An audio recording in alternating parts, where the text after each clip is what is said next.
Padahal kadang mereka sendiri belum begitu mengerti dan apa yang mereka yakini. Padahal kalau kita bisa saling menghargai, kita bisa lebih mencari tahu mana yang lebih mendekati kebenaran. Mereka itu sempurna karena ekspektasinya kita yang berlebihan. Ingat loh kata-kata Umar bin Khattab, dunia itu akan terasa begitu istimewa sebelum dimiliki, tapi akan biasa saja setelah didapatkan.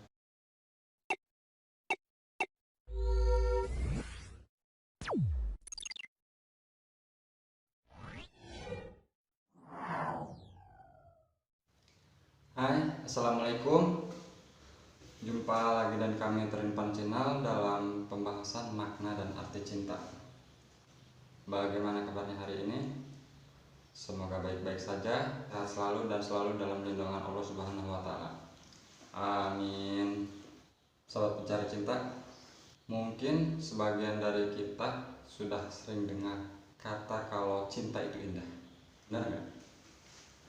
Tapi kenyataannya, kenapa begitu banyak orang yang sakit hati, depresi, bahkan sampai gila?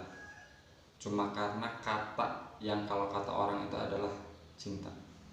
Lantas sampai di sini, apakah kata kalau cinta itu indah adalah sebuah kebohongan? Bagaimana menurut pendapat kalian? Anda bisa pause video ini untuk merenungkan sejenak. Benar tidak kalau cinta itu indah?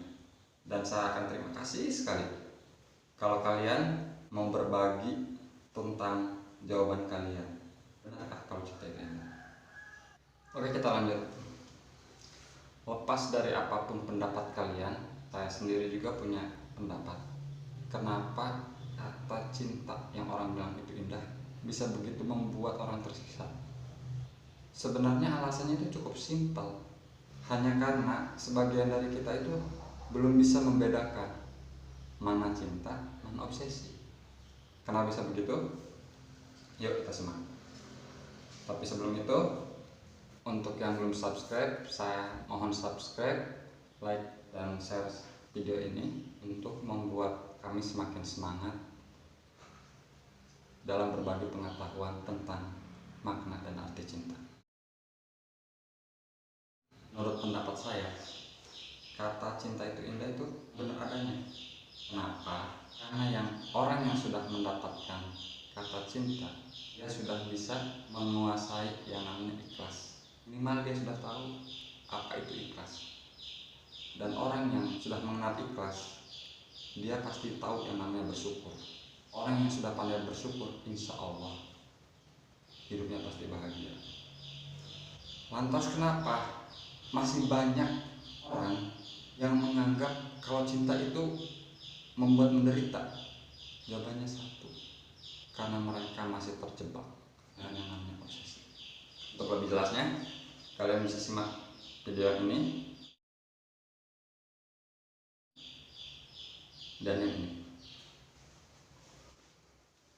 Di dalam memahami sebuah objek, tahu aja nggak cukup, masih terlalu banyak rahasia-rahasia yang kita tidak ketahui. Tapi terkadang justru kita menganggapnya itu kita sudah menguasai semuanya. Begitu juga dengan cinta, begitu juga dengan obsesi. Kadang kita berpikir obsesi itu itulah cinta, tapi ternyata salah. Kita merasa kalau justru itulah yang sudah benar-benar cinta, tapi justru itulah kesalahan terbesar kita. Dan untuk lebih mengenal tentang apa itu obsesi dan apa itu cinta, kita akan membahasnya satu persatu. Kali ini kita akan bahas tentang tanda-tanda orang yang terobsesi. Di antaranya, 1. Meletakkan objek di atas segalanya. Contohnya begini, anggap kita suka sama seseorang, tahu sendiri namanya suka sama orang, hati, waktu, pikiran kita itu tidak bisa lepas dari dia. Padahal kadang kita sudah tahu kenyataan kalau dia itu bukan milik kita, bahkan dia itu sudah jadi milik orang lain pun, hati, waktu, dan pikiran kita itu selalu ke situ. Dan itu bukan cuma berlaku sama orang, entah itu sama barang apapun, sama harta, sama jabatan, sama. Namanya kita sudah terobsesi, hati pikiran kita itu nggak bisa lepas dari dia. Kalau kata Evie Tamala mah, mau makan teringat padamu, mau tidur teringat padamu, mau apapun teringat padamu, kekasihku. Ya, kurang lebih seperti itulah. Salah satu orang obsesi itu ya kayak gitu. Yang kedua, terlalu memprioritaskan objek. Kalau yang tadi itu cuma hati, pikiran, waktu. Dan yang poin yang ini itu lebih fokus pada eksekusi. Maksudnya begini, saat kamu sudah mulai suka, mulai terpesona pada seseorang atau barang atau apapun itu, entah apapun yang kamu lakukan, itu semata-mata cuma untuk batu loncatan biar kamu bisa mendapatkan dia. Contoh, kamu suka sama cewek, kamu beli baju, kamu beli motor, kamu beli mobil, kamu beli apapun itu supaya kamu terlihat bisa lebih menarik, bisa menarik perhatian dia, sehingga kesempatan kamu untuk memiliki dia itu lebih besar. Ya, kurang lebih seperti itulah. Itu salah satu obsesi. Jadi apapun yang kamu lakukan itu semata-mata cuma batu loncatan untuk bisa dapetin dia. Yang ketiga, menuntut sempurna. Pernah saya dapat sebuah kutipan, kalau nggak salah itulah kata-katanya Umar bin Khattab radhiyallahu anhu. Dia bilang begini, dunia itu akan terasa istimewa sebelum dimiliki dan akan biasa aja setelah didapatkan. Kurang lebih begitu kata-katanya. Kalau misalkan ada yang pernah dapat kata-kata ini dan ternyata saya punya salah, saya mohon harap dikoreksi. Yang intinya, saat kita menyukai sebuah objek, apapun itu, ekspektasi kita itu tentang dia itu pasti lebih. Semakin sempurna dia, semakin susah didapatkan dia. Ekspektasi kita untuk dia itu akan semakin lebih tinggi. Tapi begitu didapatkan, kadang kita kecewa. Kenapa? Karena kamu tidak akan mendapatkan apa yang kamu mau, melainkan dirimu sendiri. Seperti itulah obsesi. Sehingga ekspektasi kita itu mendahului kenyataannya. Jadi wajar kalau orang sampai sakit hati. Itu kenapa orang itu akan merasa berbeda saat PDKT dan saat sudah bersama. Yang keempat, menolak kesempurnaan lawan objek. Ini biasa terjadi pada orang-orang yang terobsesi akan suatu karakter, sosok, teori, dan lain-lain. Kita ambil contoh seperti fans Rossi dan fans Marquez. Hanya karena antara keduanya berseteru, nggak tahu kenapa kok fans dan fans jadi cekcok juga. Padahal kan konyol. Mereka tidak tahu apa-apa. Sekalipun mereka tahu pun, apa hak mereka untuk jengkel? Kadang itu saya tidak habis pikir. Tapi ya sudah begitulah. Namanya orang yang terobsesi, bahkan sesempurnanya objek lawan, dia tidak akan mengakui. Begitupun yang suka sama teori-teori. Kita ambil contoh yang menyukai teori bumi datar dan teori bumi bulat. Orang bumi datar tidak akan terima teorinya bumi bulat walaupun itu benar. Begitupun sebaliknya, orang bumi bulat tidak akan menerima teori bumi datar walaupun itu benar. Padahal kadang dua-duanya menyajikan fakta. Bahkan untuk sekedar menghargai pun kadang sudah tidak bisa. Kenapa? Karena memang begitu orang terobsesi. Dan itu salah satu tanda orang-orang yang terobsesi. Yang kelima, merendahkan lawan objek. Saya pernah masuk sebuah grup, itu namanya grup diskusi bumi datar dan bumi bulat. Saya masuk di grup itu untuk tahu sebenarnya mana yang mendekati kebenaran. Tapi apa yang saya dapat? Cuma sekumpulan orang-orang yang bodoh yang suka saling menghina. Ada yang pintar, cuma bisa dihitung. Kebanyakan yang bodohnya, Ada yang dari bumi datar mengajukan pertanyaan, alih-alih menjawab malah dihina. Begitupun sebaliknya. Padahal kalau memang apa yang mereka yakini itu benar, begitu ditanya, ya jelaskan aja, tunjukkan kalau memang benar-benar itu sempurna. Jangan tutupi kebodohan kamu dengan kebodohan yang lain, gitu loh maksud saya. Padahal kadang mereka sendiri belum begitu mengerti dan apa yang mereka yakini. Padahal kalau kita bisa saling menghargai, kita bisa lebih mencari tahu mana yang lebih mendekati kebenaran. Karena yang namanya teori itu, sekarang dia bisa paling unggul, berikutnya belum tentu. Begitu kayak seperti teori bumi datar, dia lebih duluan ada, tapi kan terpatahkan oleh bumi bulat. Bukan menuntut kemungkinan berikutnya bisa begitu lagi. Karena namanya pemikiran orang itu selalu berkembang, teknologi itu selalu berkembang, dan pengetahuan berkembang. Tidak ada yang tidak mungkin untuk merubah keadaan. Jadi ya kalau menurut pendapat saya, untuk bagi kalian yang menyukai teori, kalau memang kalian merasa itu adalah suatu yang benar, tunjukkan kebenaran itu. Tidak perlu menjatuhkan lawan, tidak perlu.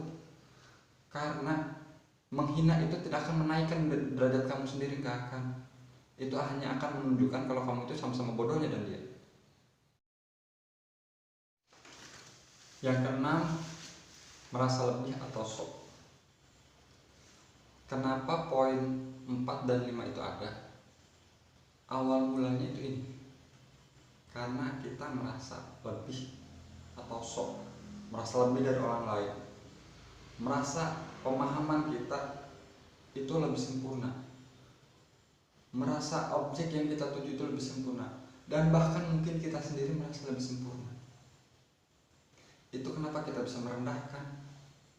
Itu kenapa kita bisa ngejek. Dasarnya karena itu. Padahal secara kenyataan kadang nggak sesempurna itu. Tidak. Mungkin kita bisa lebih rendah daripada yang kita rendahkan. Hanya karena kita tidak tahu dan kita sudah terlalu terburu terbawa nafsu. Ya gitu jadinya. Bodoh pun merasa so pintar, apalagi pintar. Yang ketujuh, merasa bangga atau terlalu membesar-besarkan objek. Suka boleh, kagum boleh, bangga boleh, tapi terlalu itu jangan. Kenapa? Karena apapun jenisnya, apapun bentuknya, yang berlebihan itu tidak ada yang baik. Sedangkan makan aja itu baik, itu bagus, tapi berlebihan bisa jadi penyakit. Nggak ada sesuatu satupun yang berlebihan itu baik. Untuk sementara mungkin oke lah, jangka panjangnya nggak ada jaminan. Termasuk saat kita terlalu membanggakan objek. Kadang tanpa kita sadari, yang kita banggakan itu nggak sesempurna yang kita pikirkan. Mereka itu sempurna karena ekspektasinya kita yang berlebihan. Ingat loh kata-kata Umar bin Khattab yang tadi. Dunia itu akan terasa begitu istimewa sebelum dimiliki, tapi akan biasa saja setelah didapatkan. Itu baru antara sebelum memiliki dan setelah didapatkan. Bagaimana dengan titik jenuh? Saat kita sudah mencapai titik jenuh, jangankan yang jelek, yang paling sempurna pun jadi hambar. Percaya atau enggak, Anda lebih tahu. Yang kedelapan, cenderung terkait dengan satu objek. Maksud di sini bukan satu, mentok satu, enggak ya. Tapi kalau dibandingkan dengan antara beberapa pilihan, kecenderungannya itu cuma satu, dan kecenderungannya itu kadang terlalu berlebihan. Dan karena berlebihannya ini, sehingga poin 3, 4, 5, 6 itu pasti muncul. Bahkan saat kita benar-benar nggak tahu, kita hanya tahu sedikit sekali, tapi kecenderungan kita akan selalu ke situ.